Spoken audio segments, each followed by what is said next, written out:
Founders Launchpad is a hands-on accelerator program designed to support early-stage startups. Simon Bauer is co-founder at Founders Launchpad. So hello, Simon. Welcome, Startup Podcast PH. We're very happy to have you. Hi, Johnny. Pleasure to be on the podcast. Yeah, very happy to be here too. Yes, I'm very excited to know more about this newest accelerator program in the Philippines. We've been helping a lot of Filipino startups recently, and hopefully we can learn more about the program, about the recent cohort, and about what you're doing really, and maybe also the team behind. But let me start with the first question, Simon. So, what is Founders Launchpad? Yeah, so Founders Launchpad is in essence a 12 weeks hands-on acceleration program. And I think it's what's quite unique for the space, especially in the Philippines, is that we invest in every single company that we take in. So everybody gets guaranteed funding. They range from 25,000 to 100,000 US dollars, which is for the stage of the company actually quite significant. Our standard ticket is roughly $50,000. And besides that, we also have a lot of resources. So we have a very strong partner called AHE Lab, and they provide outsourcing services to the startup. What that means is, for example, Jenny, if you are a startup founder and you don't want to worry about your accounting or your HR, you can use these services and you can use the money that we provide to avail these services to actually kickstart your business. Aside from that, we're full-time and in person. So that means we really want you to dedicate your time to the idea. So you want to be a full-time founder.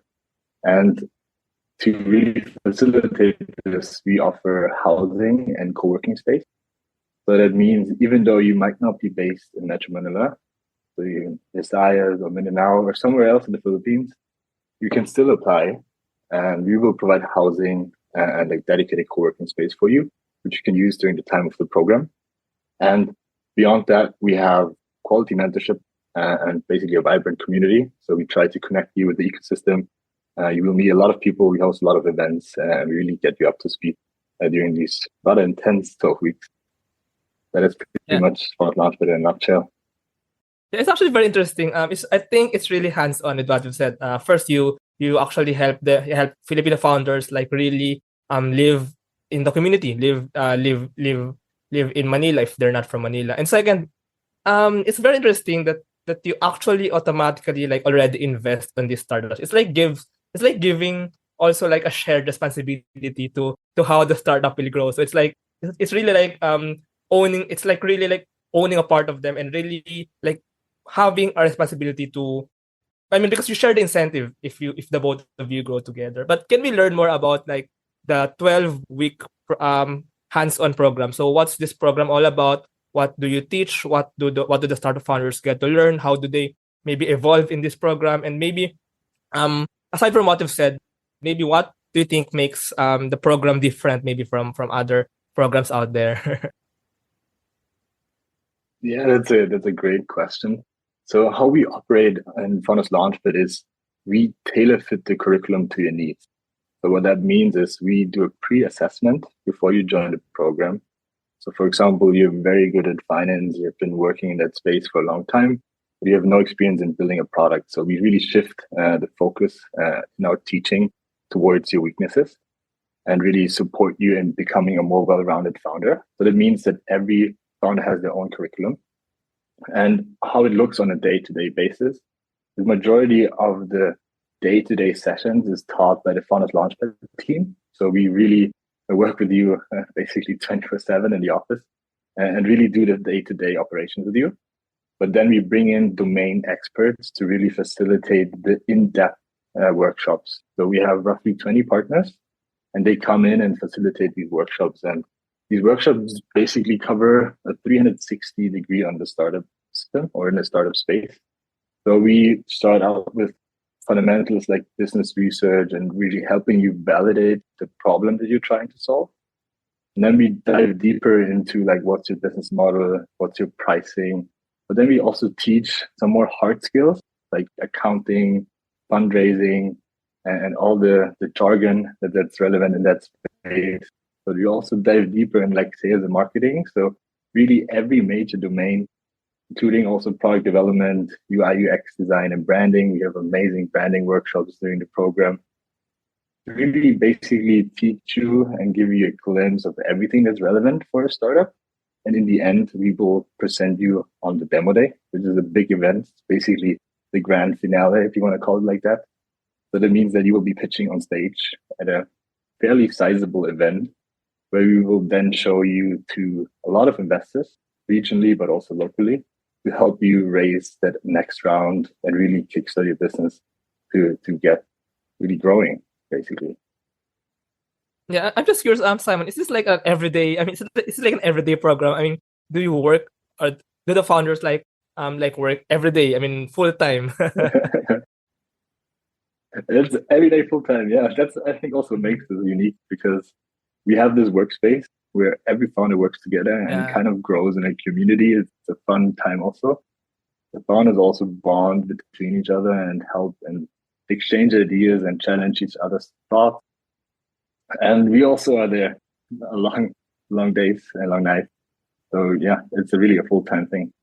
Yeah, it's really exciting. I mean, it's really like a class. I mean, it's like a class and it's like a work. It's like an office, like where different co founders of different startups work together. So it's like a co-working space where they learn together and where they work together with the Founders Launchpad. I think it's really exciting and I think it's really packed.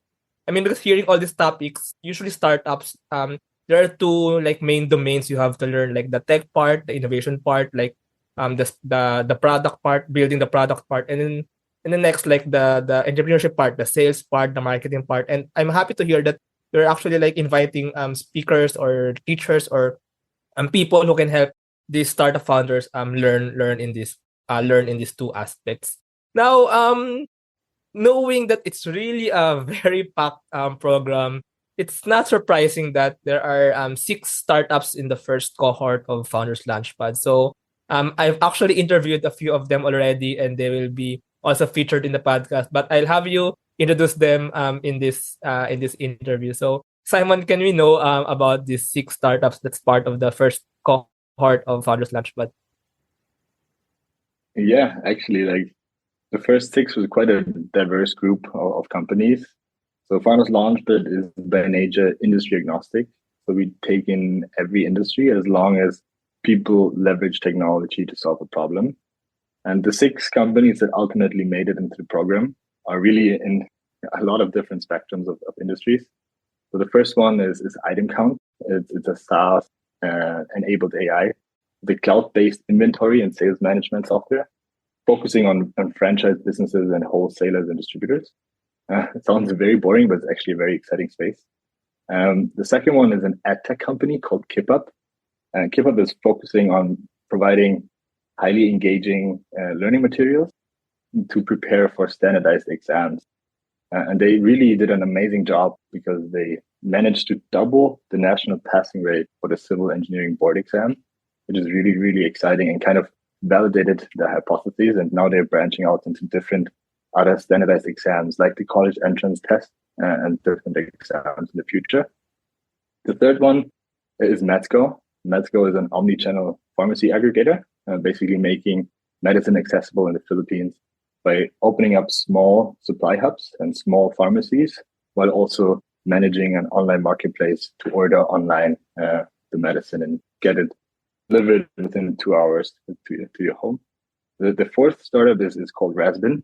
It's a clean tech startup, basically making plastic recovery easy and profitable by collecting directly from the grassroots. So they collect from households, they collect from schools, from other institutions, and basically upcycling them while also earning from plastic credit. Another one is a fintech startup. It's called Safe. It's basically an escrow as a payment app, which serves as a middleman between buyers and sellers to eliminate online scams, especially on platforms like Facebook Marketplace. I don't know, Jenny, if you ever get scammed, but maybe Safe will help Actually, yeah, you in the a few future. times.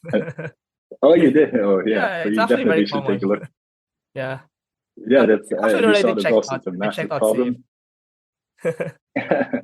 Yeah, I think he was also on your podcast before, if I remember correctly. Yeah. Alfred. And yeah, Alfred, he's great.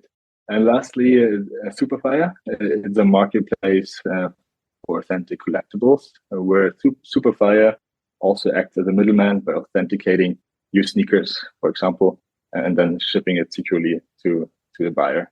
So So these are the six, all different industries, all different spaces, but all of them are solving a massive problem in the Philippines, and we're excited for each and every one. Yeah, they're actually very different. I mean, they serve different industries, different like markets, and it's actually amazing that in Founders Launchpad, I mean, maybe they can learn from each other as well. They can get perspective from each other as well. Like some ideas in the other startup they can use in their own startup. Um, I'm also curious, Simon, how did these startups get chosen? I mean, I think you're focusing on early stage startups, right? So, like, is there a criteria in the first place on how they get accepted? Because there's also like an investment, an initial investment when they get into the program. So, like, what are the thoughts behind? I mean, what maybe there's a process behind choosing these startups. Yeah, exactly. So I think because the nature of our program is that we invest and support the startups very hands-on, we want to make sure that we select the right ones. So each startup needs to go through a selection process. Basically, in the beginning, we need to make sure that you cover basically the hard criteria. What that means is that you need to have the Philippines as your first target market. Eventually, you can go abroad and to other markets, but you should be focusing on the Philippines initially. You also need to leverage technology, as I pointed out in the beginning. You need to solve a problem. It does not necessarily mean that you build your own IP or have very complex tech, but you can just need to basically leverage technology to solve a problem. And you need to have a strong team, preferably. That means that hopefully have either a great passion, a great learning interest in the space, maybe hopefully have some experience in that space before. And again, you need to be an early stage startup that addresses a large total addressable market. So that means that the company could potentially grow to a significant size. So that's basically enabling you to fall into this VC category of a startup. But other than that, you're free to apply. And the moment you apply, you go through different interview steps or different application steps in essence. So in the beginning, you just need to submit your documents. That includes like pitch decks and some other materials, a small introduction video where we can get to know you a little bit. Then you need to do a quick online test, nothing that's super intense, but again, gives us a little bit more points and get us, like makes us understand you and your business a little bit better. And then you pass through different interview rounds and ultimately pitch in front of our investment committee, where you then ultimately get your answer if you're going to be accepted or not in the program. But it sounds very complex, but it's actually not that intense. Yeah. Yeah. And by the way, this startup is part of the first cohort of Founders Launchpad, so we'll be featuring them in the podcast. So for our listeners, if you want to know more about these startups and their experience with Founders Launchpad, so you can stay tuned and listen to this podcast in the future. You mentioned earlier about the demo day, right? I mean, in some programs they treat the demo day like a graduation day. I mean, like it's the culmination of the program, but actually, when I interviewed Item Count, JC from Item Count, he particularly said, and it actually like I realized that the demo day is not a graduation day. It's actually like a start because it's where you showcase your product, what you've learned, your skills, your expertise in the program, and then actually like share this and expand your professional network. So, what do you think about the demo day? I mean, how did you design the demo day? How did you go? I mean, how do you think was the experience of the startups? And then what were like the opportunities that was available to them during the demo day? So basically, how did you design the demo day for them? Yeah, like I very much share the views of JC. The demo day is not the final end goal. It's really just a milestone on the journey in essence. So also for us, it doesn't mean the end of the relationship with Founders Launchpad, just the end of this physical program where everybody's in the same place, working on in the same curriculum. But in essence, after that, we still support the startup. So that means that we still have regular calls, help them with fundraising, help them with other problems they may face after the program, because again, we're kind of invested in you as a startup founder, so we also want you to succeed, and that support is not only available during the program. But coming to the demo day itself, yeah, it was quite a sizable event, if I might be honest.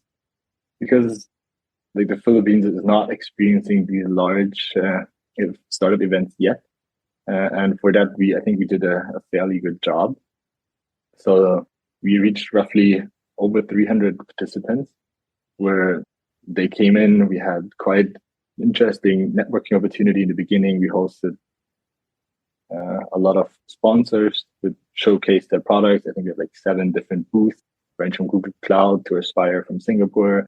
They again can also network with these service providers.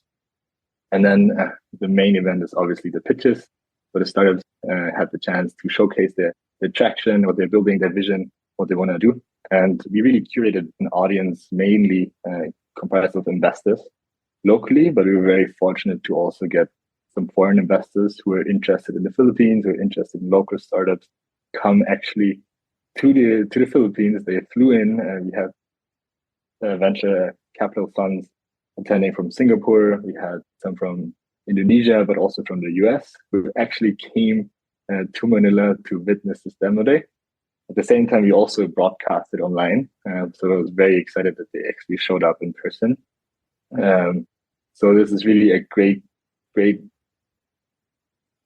way to really kickstart the publicity to your startup and also to start your fundraise. So because also local investors join the day, they can be connected to the founder. You really can network, and then after you can continue fundraising if you need to, or you can basically showcase your product to the Philippines, basically.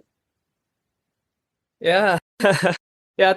Thank you, Simon, for sharing about the program, about, I mean, especially about like the demo day, and like it's really like a journey, a 12-week journey of these 6 startups, building what they already have.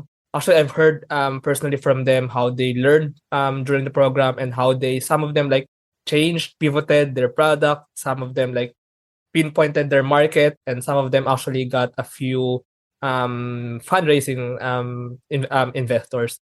Now I want to ask about Founders Launchpad. I mean, and also maybe you can share some backstories about how this all started. So can we know how this all started? Because this is the first cohort of Founders Launchpad in the Philippines. So can we know more about like some stories behind of how all of this started, and maybe like how you designed the program? What were your thoughts on doing it this way? Yeah, that's a great question.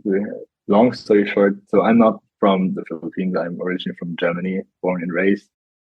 Always been passionate about the startup space. I had my own business back in Europe, and did basically everything that is to do in the startup space, right? From also working for an investor, working for an early stage startup. But I really had always a very big interest in going to Asia. So I partially studied in Korea. I traveled a lot in the region, so I had a chance to get immersed and get excited about the region. And eventually, I was looking for a job abroad in Southeast Asia. Initially, I wanted to go to Singapore. It's kind of the next step. If you're from Europe, going to Singapore, and it's very, very related. But at some point in time, somebody reached out to me from the Philippines who was initially initiating AHT Lab, which is by now one of the largest independent venture builders in the Philippines. And I joined AHT relatively early, and we helped build quite a sizable portfolio and help these startups. And eventually, we wanted to initiate a new project. Like in the beginning, it was just a thought, and which ultimately turned into Founders Launchpad. But as we begin falling in love with the idea and the possibilities of it, we always had the idea of turning it into an own company. So we want to run a first pilot program, which ultimately became Cohort 1, under the umbrella of AHT Lab, and together with them in the ecosystem, getting basically the necessary reach to find the right founders. But soon after we proved this concept of an accelerator that gives guaranteed investment and does the operations as we do it, we decided to do it under its own legal entity, its own legal structure, and basically becoming its own entity. And that's the current state right now.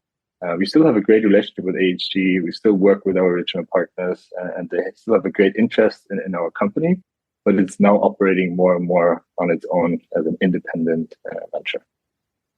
Oh, that's very interesting actually. So you're like building us as well. So Founders Launchpad is also like a startup. You're building it to be an Yeah, own like an very own much.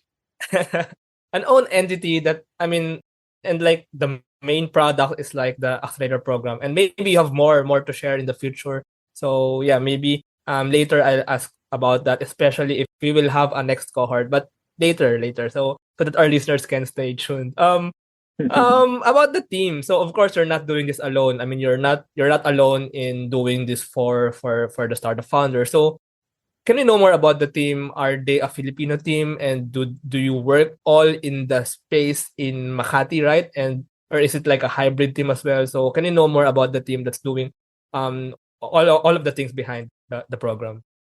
Mm. So there's a good friend of mine who joined me on this journey going to the Philippines. His name is Thomas. He's also one of the co-founders of Founders Launchpad. He came to me and basically did a similar journey than I did. So he also joined AHG Lab. We worked together on this project. And eventually, we thought, okay, we also need to raise capital to fund these startups that we take on. We found a third co-founder who has a great relationship with a US-based venture capital firm. His name is Jay, and together, us three, we ideated and worked on this project, worked on the curriculum, worked how we should set it up and show how should we attract interesting founders, and eventually the US VC fund that also was super interested in the local startup ecosystem, super excited about the Philippines from a macroeconomic or microeconomic point of view, and eventually also they said, okay, I'm super happy to back you guys. And that's basically how this started. So coming back to your question, our team is technically not Filipino, but we have Filipino employees and we have a lot of great partners who help us, like AHG Lab, like Draper Startup House, and all the other 20 plus partners that we have. And they help us get the necessary market understanding, get the necessarily impersonal things that you need to do, and we hire primarily local because we want this domestic experience expertise in our team. We're currently also expanding our team, so we're always open to exciting entrepreneurs and professionals who want to be in that space. But to your questions, our team is not Filipino, but we really fell in love with the Philippines and try to be very close to the Philippine ecosystem. Yeah. I guess it's kind of a natural thing as well to do. I mean, and actually, a lot of foreigner entrepreneurs, and people like you, like do that style, do that do that way. I mean, so it's like the co-founders of the program of Founders Launchpad are not Filipino, but the team. I mean, the team are all Filipinos, and actually the co-founders they slowly become Filipinos as well because they get embedded into the culture. They work every day with the Filipino people, and that's what I want to ask. Yeah. Actually, I mean, how was the experience? First, how was the experience working with this Filipino team? I mean, maybe it's not that easy. I mean, maybe there's like some difference in cultures. And second, how was working with the Filipino startup founders? I mean, yeah, can you share some personal thoughts about that? I think I was very fortunate. The reason I'm saying this is because I joined a purely Filipino team. Like AHG Lab is 95% Filipino, which is amazing. So I get really immersed in the culture, get immersed with people here, and make many friends through AHG Lab and all the colleagues there. So I was very fortunate to never really touch the expert bubble that much because I see it from friends of friends that came from abroad and really stay in this bubble. I kind of made it to never really fall into that bucket. But the experience really was great. I think Filipinos are probably the most welcoming and most like likable persons I've ever met. They're super nice, super supportive of whatever you're doing. Obviously, there's cultural differences. I'm not going to deny that. Like from Germany. Germany is very strict, very straight to business. I need to get used to kind of understanding that there's a lot more fluff to it sometimes, and I need to understand the Philippine mindset. But I think 2 years into it, I pretty much got the hang of it. And to the second part of your question, how was it working with the Filipino founders? It was really, really inspiring, to be honest. Like all of them are super hardworking. They're driven with the vision and the passion of building their startup, building their product. They're working long hours. I got messages at 2 a.m., 3 a.m., working all night, burning the midnight oil. So I was really, really impressed, which also inspired me to work harder, which ultimately created a super great community and exciting space where we just wanted to get after it. So bottom line was just great and amazing experience. Wouldn't miss it for the world. I'm just curious, Simon. You mentioned that they message you at 2 a.m. Is this? What do they talk up with you about at 2 a.m.? Are they still working? Until midnight. Yeah, they were. Like we had again, everybody has a dedicated office space, and also the Founders Launchpad team has their office space, and we saw them working late. Like the lights were out and the monitor was still shining, and people were grinding it out. So it was really, really inspiring. I got messages of success messages like how we closed a client or our product is now live, check it out. Or also like setbacks. We need to change direction. People are not responding to it. The feedback is not good. So really, the messages goes both ways, good and bad. But I think that's also the fun of being a startup founder. Yeah, now that you mention it, I think this model is really good because these startup founders usually they work by themselves, and I think it's very satisfying or very good as well, like to easily communicate your problems, your challenges, and even your successes to someone who's actually supporting you. So I think that's one of the strengths as well of this Yeah, hands-on program, right? Yeah. I agree. If I may add to this, I think that's something that's often overlooked, especially like solo founders or also just small teams working from the dorm room, like I did when I was younger, or working from the garage or parents' house, and experiencing all these highs and lows on their own. Like have to celebrate alone. You need to power through the lows also alone, which can be very, very tough. And I think having this community, this safe space where basically every idea is valid, every idea can be challenged, and this creates really a super high energy environment where people just wanna keep building and keep growing.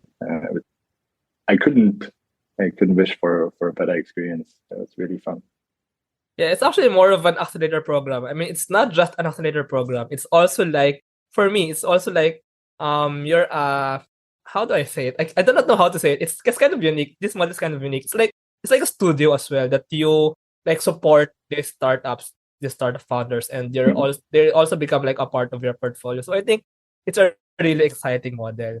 Now finally, will we have a second cohort of Founders Launchpad? Maybe our startup founder listeners are interested to join if there will be a second cohort. So will there be, and can you share some news or some details with them, if ever? Absolutely. I hope there will be many more cohorts. Like we are currently working on revamping a little bit the program. Again, we also a startup technically, so we take in feedback, we improve the curriculum, we change it, and we create new partnerships and all these things. So we're currently working on this, and we're also launching our official application phase. And not depending when this podcast will be live, but in the first or second week of November. And you guys can already sign up on the waitlist on the founderslaunchpad.vc. And the moment we open the application, and everybody can submit the documents and basically go through the application process, we're ready to take a look at your startup, and hopefully we will have many more cohorts in the future. We're aiming to have roughly 2 per year. So exciting for the Philippines. And how many startups will there be? Is it always 6? What do you think? Yeah, ultimately, it depends, right? Like we're looking for great founders. We're not necessarily forced to take on anyone, but we're aiming to roughly 6 to 10. As we also want to grow Founders Launchpad team and the support we can offer. of having an intense 12 weeks program. And it's just not possible if that's too many founders, really quite intimate, to be honest. Yeah. So if our listeners want to know more about Founders Launchpad, if they want to get updated, where will they find the application part, the application program? So can you lead them to the website maybe, or even to social media channels? So basically, how can our listeners know more about Founders Launchpad and the next cohort? Yeah. So I think we're pretty much active on all social media channels. I think the Founders Launchpad and also our website, founderslaunchpad.vc. I think that's probably where you get most of the information. But if there's also any questions, I'm also happy to answer any messages anytime. Yeah, and I'll also put those links below, and yeah, feel free to contact or feel free to know more about Founders Launchpad. So thank you, Simon, for this interview. I really actually enjoyed the conversation, even you sharing some stories behind Founders Launchpad and sharing like the perspectives of working with the Filipino team and Filipino founders. So thank you. Maraming salamat, Simon. Thank you so much, and I really appreciate it.